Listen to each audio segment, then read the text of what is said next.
কানাডায় সামার মানে বিভিন্ন ধরনের ফ্যামিলি ইভেন্ট, ঘোরাফেরা, বিশেষ করে পিকিং খুব জনপ্রিয়। যেমন চেরি, অ্যাপল, পিয়ার, স্ট্রবেরি ইত্যাদি।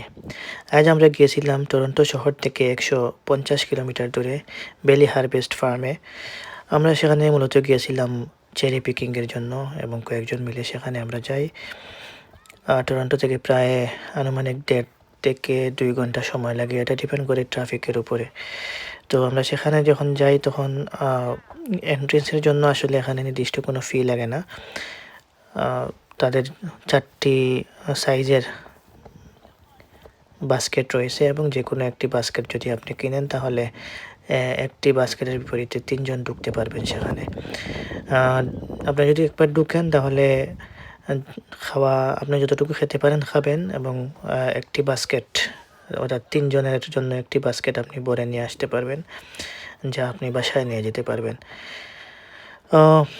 এখানে যে হারভেস্ট হয়েছে খুব সুন্দর একটি কালার হয়েছে এবং অনেক সুস্বাদু।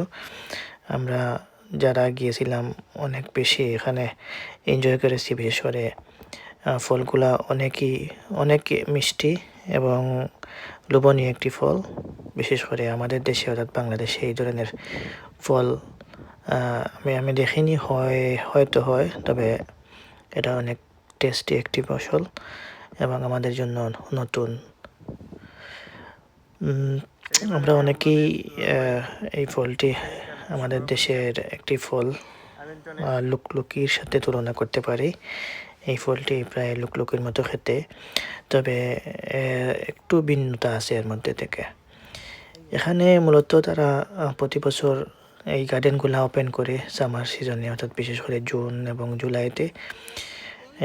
গাছগুলাও খুব বেশি বড় করে না তারা, যাতে এখানে মানুষদের পাড়ার জন্য অনুমতি দেওয়া হয়।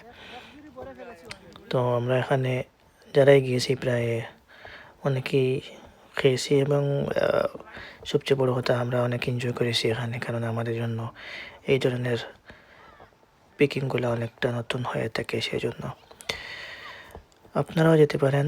এটি আবার বলে দেই, সেটা হচ্ছে বেলি হারভেস্ট ফার্ম। এটা টরন্টো শহর থেকে 150 কিলোমিটার দূরে হ্যামিল্টনে অবস্থিত এবং হাইওয়ে কুইন এলিজাবেথের একেবারেই পাশে অবস্থিত। তো আজকে এই পর্যন্ত, ভালো থাকবেন সবাই। আসসালামু আলাইকুম।